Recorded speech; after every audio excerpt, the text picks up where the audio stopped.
ನಮಸ್ತೆ ವೀಕ್ಷಕರೇ, ಮನೆಮದ್ದು ಯೂಟ್ಯೂಬ್ ಚಾನಲ್ಗೆ ಎಲ್ಲರಿಗೂ ಸ್ವಾಗತ.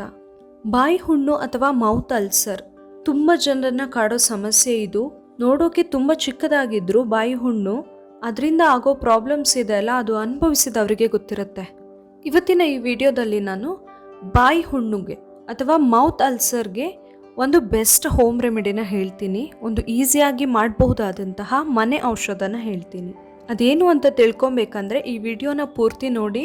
ಹಾಗೆ ನೀವಿನ್ನೂ ನನ್ನ ಚಾನಲ್ನ ಸಬ್ಸ್ಕ್ರೈಬ್ ಮಾಡಿಲ್ಲ ಆದರೆ ಪ್ಲೀಸ್ ಮನೆಮದ್ದು ಯೂಟ್ಯೂಬ್ ಚಾನಲ್ನ ಸಬ್ಸ್ಕ್ರೈಬ್ ಮಾಡಿ, ಲೈಕ್ ಮಾಡಿ, ಶೇರ್ ಮಾಡಿ, ಹಾಗೆ ಸಪೋರ್ಟ್ ಮಾಡಿ. ಬಾಯಿ ಹುಣ್ಣು ಯಾವಾಗ ಆಗುತ್ತೆ?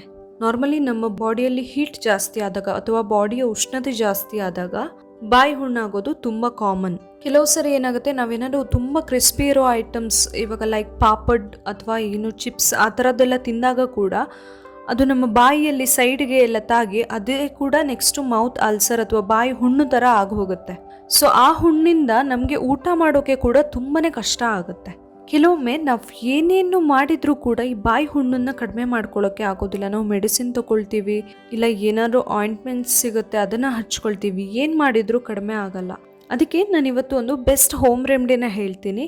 ನೀವು ಇದನ್ನು ಯೂಸ್ ಮಾಡಿದರೆ ಅಥವಾ ಇದನ್ನು ತಗೊಂಡ್ರೆ ನಿಮಗೆ ಖಂಡಿತವಾಗಿ 1 ಅಥವಾ ಮ್ಯಾಕ್ಸಿಮಮ್ 2 ದಿನದಲ್ಲಿ ನಿಮ್ಮ ಬಾಯಿ ಹುಣ್ಣು ಕಂಪ್ಲೀಟ್ ಆಗಿ ಕಡಿಮೆ ಆಗುತ್ತೆ. ತುಂಬ ಈಸಿಯಾಗಿ ಮಾಡಬಹುದಾದಂತಹ ಮನೆಮದ್ದಿದು.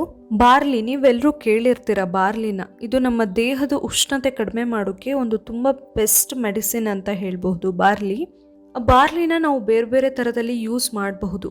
ಗಂಜಿ ಥರ ಮಾಡಬಹುದು, ಇಲ್ಲ ನಾವು ಬಾರ್ಲಿ ಪೌಡರ್ನ ಮಾಡಿಕೊಂಡು ರೊಟ್ಟಿ, ಚಪಾತಿ ಎಲ್ಲದರ ಜೊತೆ ಕೂಡ ಯೂಸ್ ಮಾಡಬಹುದು.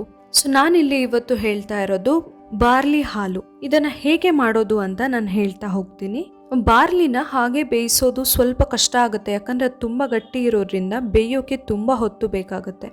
ಸೊ ಅದಕ್ಕಾಗಿ ನೀವು ಸಿಂಪಲ್ ಆಗಿ ಅದನ್ನು ಮುಂಚೆನೇ ಪೌಡರ್ ಮಾಡಿ ಇಟ್ಕೊಂಡ್ರೆ ತುಂಬ ಒಳ್ಳೆಯದು. ಅದರ ಪೌಡರ್ ಮಾಡೋದು ಹೇಗೆ ಅಂತ ನಾನು ಈ ಮುಂಚೆನೇ ಒಂದು ವಿಡಿಯೋನ ಹಾಕಿದ್ದೀನಿ. ಸೊ ಪೌಡರ್ ಮಾಡಿ ಇಟ್ಕೊಂಡಿರುವಂತಹ ಬಾರ್ಲಿ 1 ಸ್ಪೂನ್ ತಗೊಂಡು ಅದನ್ನು 1 ಲೋಟ ಆಗುವಷ್ಟು ಅಥವಾ 3/4 ಲೋಟ ಆಗುವಷ್ಟು ನೀರಲ್ಲಿ ನೆನೆಸಿ ಇಡಿ. ಒಂದು ಅರ್ಧ ಗಂಟೆ ನೆಂದರೆ ಸಾಕಾಗುತ್ತೆ. ಅದು ಅರ್ಧ ಗಂಟೆ ನೆಂದ ಮೇಲೆ ಅದನ್ನು ಚೆನ್ನಾಗಿ ಕುದಿಸ್ಬೇಕು. ನಾವು ಈವನ್ ಪೌಡರ್ ಮಾಡಿದರೂ ಕೂಡ ಅದು ಬೇಯೋಕ್ಕೆ ಸ್ವಲ್ಪ ಹೊತ್ತು ಬೇಕಾಗಬಹುದು ಬಾರ್ಲಿ. ಅದರಿಂದ ಅದನ್ನ ಚೆನ್ನಾಗಿ ಕುದಿಸ್ಬೇಕು. ಅದಕ್ಕೆ ಬೇಕಂದವರು ಸ್ವೀಟ್ಗೆ ಬೆಲ್ಲ, ಸಕ್ಕರೆ ಏನಾದರೂ ಬೇಕಾದರೆ ಹಾಕ್ಕೊಳ್ಬಹುದು, ಇಲ್ಲ ಆದವರು ಏನು ಹಾಕ್ಕೊಳ್ಬೇಕಂತ ಇಲ್ಲ. ಅದು ಸರಿಯಾಗಿ ಕುದಿ ಬಂದಮೇಲೆ ಲಾಸ್ಟಲ್ಲಿ ಸ್ವಲ್ಪ ಹಾಲನ್ನು ಆ್ಯಡ್ ಮಾಡ್ಕೊಳ್ಳಿ. ಕೆಲವರು ನೀರು ಬದಲಿಗೆ ಬರೀ ಹಾಲಲ್ಲೇ ಮಾಡ್ತಾರೆ, ಹಾಗೆ ಕೂಡ ಮಾಡಬಹುದು. ಇಲ್ಲಿ ನಾನು ಹಾಲನ್ನು ತುಂಬ ಜಾಸ್ತಿ ತೊಗೊಳ್ತಾ ಇಲ್ಲ. ಈಗ 3/4 ಲೋಟ ಆಗುವಷ್ಟು ನೀರು ತೊಗೊಂಡ್ರೆ 1/4 ಲೋಟ ಆಗುವಷ್ಟು ಹಾಲು ತೊಗೊಳ್ತಾ ಇದ್ದೀನಿ. 1/4 ಲೋಟ ಆಗುವಷ್ಟು ಹಾಲನ್ನು ಹಾಕಿ 1 ಕುದಿ ಬರೆಸಿ ಸ್ಟವ್ ಆಫ್ ಮಾಡಿ.